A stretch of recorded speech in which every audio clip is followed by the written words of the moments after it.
നമസ്കാരം. 2-3 ദിവസമായി നമുക്ക് വീഡിയോ ഒക്കെ ഉണ്ടായിട്ട് പലരും എൻ്റെ അടുത്തും വിഷ്ണുവിൻ്റെ അടുത്തൊക്കെ വിളിച്ചിട്ട് മെസ്സേജ് അയച്ചിട്ടൊക്കെ ചോദിക്കുന്നുണ്ടായിരുന്നു കേട്ടോ, എന്താണ് വീഡിയോ ചെയ്യാത്തത്, അത് കുട്ടികൾക്ക് എന്തെങ്കിലും വയ്യാഞ്ഞിട്ടാണോ എന്നൊക്കെ.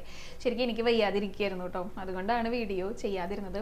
അപ്പോൾ അതെന്താ കാര്യം എന്നുള്ളത് എനിക്കുണ്ടായ ഒരു അനുഭവത്തിൽ കൂടെ തന്നെ നിങ്ങളുടെ അടുത്ത് പങ്കുവെക്കാം. സാധാരണ എനിക്ക് എന്തെങ്കിലും ശാരീരികമായിട്ടുള്ള ബുദ്ധിമുട്ടുകളൊക്കെ ഉണ്ടാകുകയാണെങ്കിൽ ഭഗവാനെ ആൾരൂപം എടുത്ത് വെച്ച് പ്രാർത്ഥിക്കും.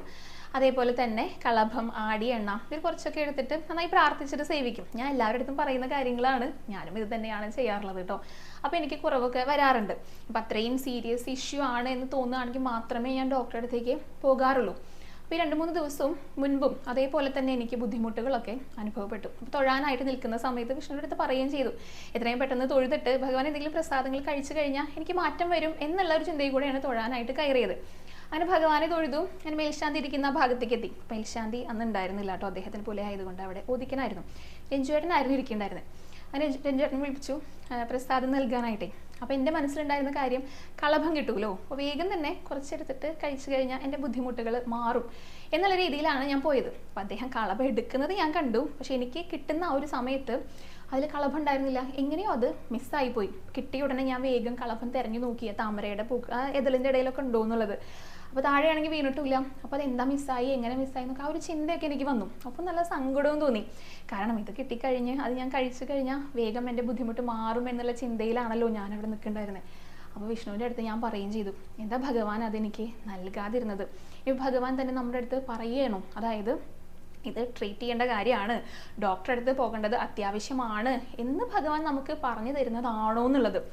അല്ലെങ്കിൽ കളഭം കിട്ടിയിരുന്നെങ്കിൽ ഞാനത് കഴിക്കുമായിരുന്നു. കുറച്ച് കഴിഞ്ഞാൽ എനിക്കൊരു വ്യത്യാസം തോന്നിക്കഴിഞ്ഞാൽ പിന്നെ ഞാൻ ഡോക്ടറെ അടുത്ത് പോവുകയേ ചെയ്യില്ല.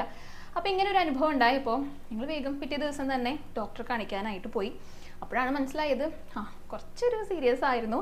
അതായത് ട്രീറ്റ്മെൻറ്റ് എടുക്കേണ്ട ഒരു അവസ്ഥയിലേക്ക് എത്തിയിട്ടുണ്ടായിരുന്നു. ട്രീറ്റ്മെൻറ്റ് എടുത്തില്ലെങ്കിൽ അത് കുറച്ചും കൂടെ ബുദ്ധിമുട്ടാകും, ഭാവിയിൽ സീരിയസ് ഇഷ്യൂ ആയി മാറാനായിട്ടുള്ള സാധ്യത ഉണ്ട് എന്നുള്ളത്.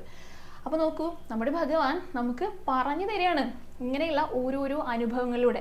ചിലപ്പോൾ നമുക്കൊരു മോശം അനുഭവങ്ങൾ, സങ്കടപ്പെടുന്ന അനുഭവങ്ങളൊക്കെ ഉണ്ടാകുകയാണെങ്കിലേ നമുക്ക് എന്താ തോന്നുക, എന്താ ഭഗവാനെ ഇങ്ങനെ ചെയ്തെന്നല്ലേ തോന്നുക. പക്ഷെ അതിൻ്റെ അപ്പുറത്തേക്ക് ഭഗവാൻ വേറെ എന്തെങ്കിലും നമുക്ക് നൽകാനായിട്ട് വെച്ചിട്ടുണ്ടായിരിക്കും. ഏതെങ്കിലും ഉപദേശത്തിൻ്റെ രീതിയിൽ ഒക്കെ എന്തെങ്കിലും കാര്യങ്ങൾ പറയാനായിട്ട് ശ്രമിക്കുന്നുണ്ടായിരിക്കും. ഇതൊക്കെ നമുക്ക് മനസ്സിലാകണം. അപ്പോൾ അതിനെന്ത് വേണം, ഭഗവാന്റെ അടുത്ത് നന്നായിട്ട് പ്രാർത്ഥിക്കാം, ഭഗവാന്റെ അടുത്ത് എല്ലാ കാര്യങ്ങളും പറയാം. അങ്ങനെയുള്ള ഒരു അടുപ്പം ഉണ്ടാക്കി നിൽക്കുകയാണെങ്കിൽ എല്ലാ കാര്യങ്ങളും നമുക്ക് ഭഗവാൻ പറഞ്ഞ് തരുന്നതായിരിക്കും കേട്ടോ. അപ്പോൾ ഇത് എനിക്കുണ്ടായ അനുഭവമാണ്. നിസ്സാരമായിട്ട് പലർക്കും തോന്നുമെങ്കിൽ കൂടിയിട്ട് ഭഗവാനെ വിശ്വസിക്കുന്നവർക്ക്, ഭഗവാനോട് കൂടെ നിൽക്കുന്നവർക്ക് തീർച്ചയായിട്ടും ഭഗവാന്റെ അനുഗ്രഹമായിട്ടേ തോന്നുള്ളൂ.